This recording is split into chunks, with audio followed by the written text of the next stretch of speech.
Dear Miss L, I feel like my wife and I are sort of caught between hot scene-based play and insufficient attempts at a DS lifestyle.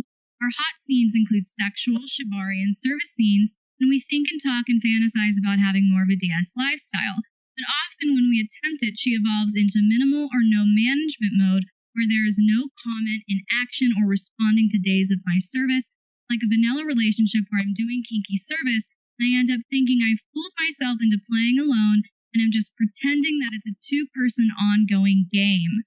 I end up feeling abandoned, and we just stick with hot scene-based play for a while. Is there a way to take appropriate baby steps toward a more DS lifestyle? I admit I sometimes feel our DS lifestyle sounds really hot, but slips into being her lowest priority. Great question, Rex. And I know you're not here with us right now, but I hope you can catch this on the replay. You are not alone. This is a question that I work with couples a lot. I work with a lot of couples who are dealing with this very issue. And so I would say the first step is you need to get clear. So here's the thing, get clear on your goals for a 24/7 dynamic. What do you want to feel, experience, and how do you want to connect together? Okay, so that's really the first thing. You want to have this conversation, the two of you. And for any other couples that are watching that are trying to move into a 24/7 dynamic from scene to scene play, this is your first step. Get really clear on your goals for a 24/7 dynamic. Why do you want to take it out of a scene to scene basis? What are you hoping to achieve by infusing this DS dynamic into your everyday life? The second is to negotiate. So after you get clear on your goals, both you and your wife, sit down and negotiate. And I just did a video a couple weeks ago about the difference between negotiation and scene planning.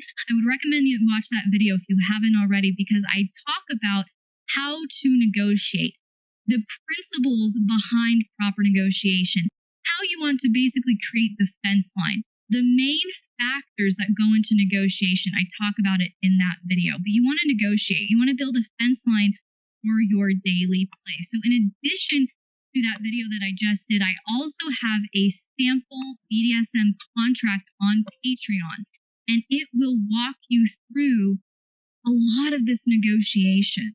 I would also say, one of the things that you said here is the scenes are really hot. So you all know what to do, and it works. It works very well for you too. So I would just say, you know what to do.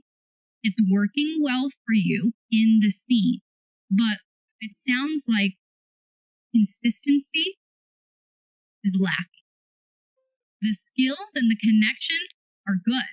It's just the consistency that's lacking. And so I think some of the consistency could be lacking because you're not clear on your goals. You haven't really negotiated what we want this to look like in detail outside of a scene. But in addition to create that consistency, I would highly recommend that you set some rules, rituals, protocols, and routines. Rules, rituals, protocols, and routines. Rules being the things that require discipline, correction, punishment. Rituals are those things that are expected of the submissive on a daily basis. Protocols are the things that are expected of the submissive in the presence of the dominant, or they are cued by the presence of the dominant. And then any sort of routines that the dominant wants to establish for the submissive to keep the submissive on track just in their daily schedule. If you want that consistency, you want that power gap infused into your day-to-day interactions, you have to have some of these in place outside of the scene. I'm sure you do have rules in the scene, rituals in the scene, protocols in the scene, but those things need to be extended outside of the scene if you want to bridge that gap. And my last point here is look for daily small opportunities. And this is really key. Look for opportunities in your daily life as it is. Okay? Because really the key here is you want to work the DS into your life. You don't want to try to shape your life around your DS desires. as good or blissful or erotic as that sounds in theory, that leads to burnout, okay? Because your life can't stop. You still need to pay your bills every month. You still need to get groceries. You still need to do all of these things. And they can't suffer because your DS dynamic has taken such priority that now you're trying to fit the necessities of life around or into your dynamic. That's going to lead to burnout. The key to an ongoing, sustainable 24/7 dynamic is balance. It's we want to make sure that we both can give equally, receive equally, and there's not this burnout. The dominant doesn't have burnout, the submissive doesn't have burnout. We're not burnt out together as a couple. And so moderation, be very, very wise. Look for small opportunities in your daily routine. And I believe I used this example last time. Let's say that the dominant asks the submissive to go grocery shopping.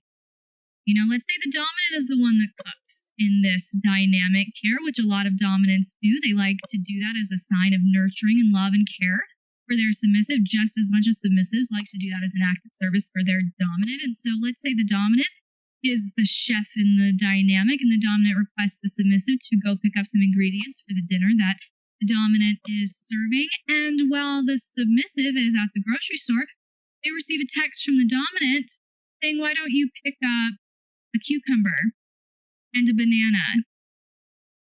And then maybe you request a text of a photo. Send me a photo. Hold it up so I can see the size. What if you don't like the size? Then you're having your submissive take picture after picture, holding up a cucumber, holding up a banana, whatever, in the store, okay? Little fun humiliation moment, right? And then maybe just for a little mind fuck, you say, "Okay, now go pick out a pack of condoms." Right? Or go pick out some whipped cream or whatever. Some edible body chocolate, whatever it is, just mind fuck with them. But basically, you're using this opportunity that is a vanilla activity, just running errands, going to the grocery store. Party just got good, right? It's a perfectly normal vanilla activity. But what are you doing? You are taking that opportunity and you're infusing play into it. You're infusing that kinky DS erotic element into it. That is how you sustain it. It's not trying to come up with all of these scenes all of the time. Yes, still have your scheduled scenes, absolutely. But that's not what's going to make it feel completely authentic and immersive. And I'm hearing that. You want that consistency, but it's also about immersion. You want to feel like this is just who she is, and this is just who I am, and this is how we're living our life, and this is how we're flowing.